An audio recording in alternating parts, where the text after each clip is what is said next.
What is a portable power station? Well, it goes by many names, that being one of them.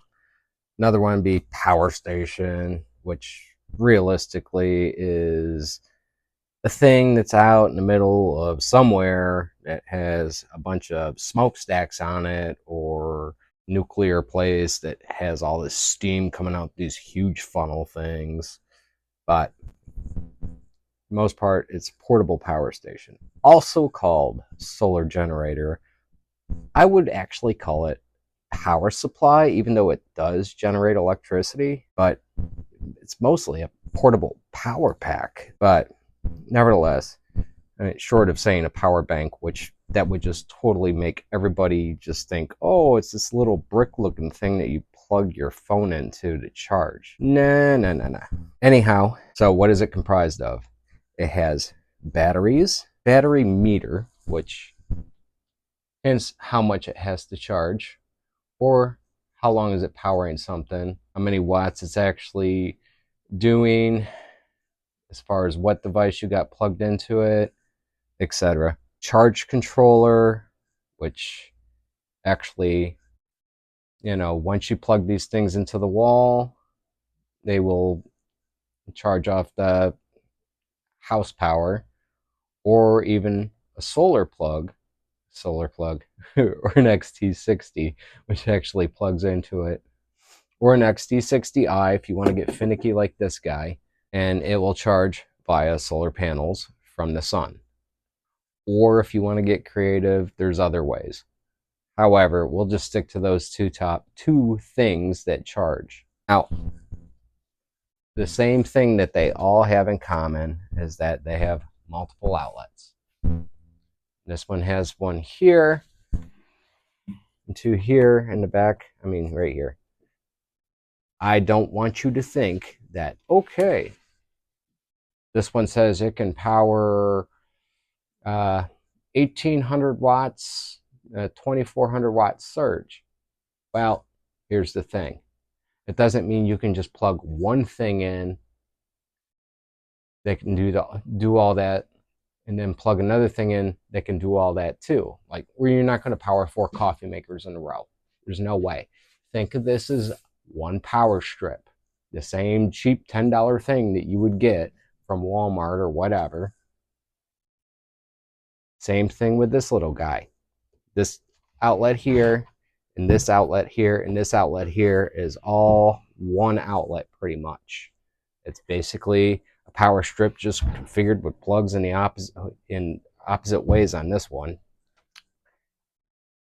But this, except for maybe this here on this particular unit, this is pretty much all a power strip. So it's basically whatever it says that the unit has, that's all it can power, just out of one outlet totally.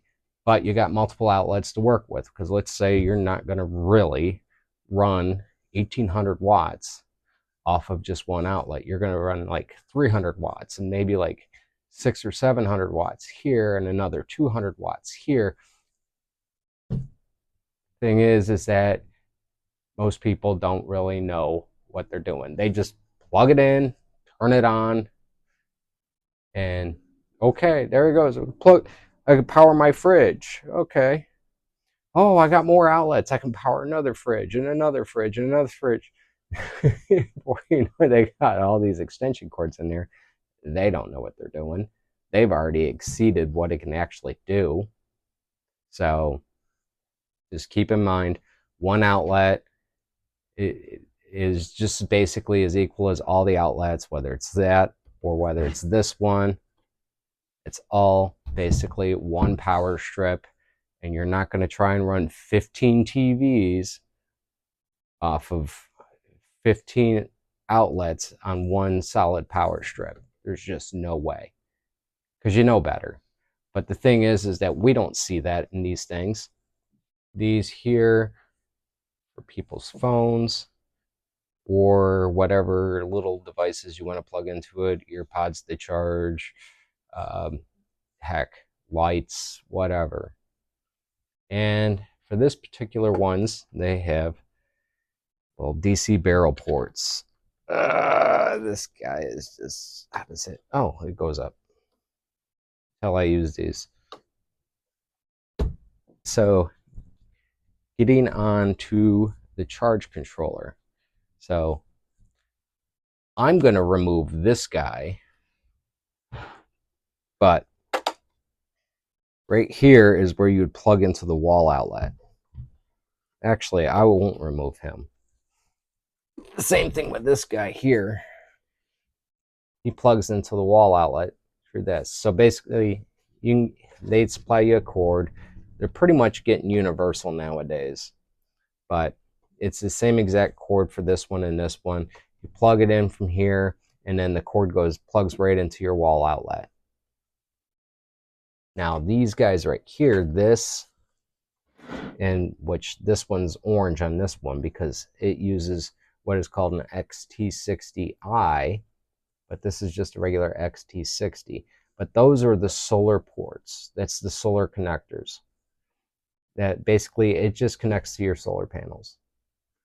Whether you buy it from these guys, which are going to be overpriced, or whether you buy it from another third party or Signature Solar or something of that assortment. But it's just meant to be a plug and play kind of thing. But there's a lot that goes into that. But for today's tutorial, it just pretty much that's what happens. You just take it, plug it in there, charge it from the sun just by shining the panel. And that's basically what a power station, a portable power station, is.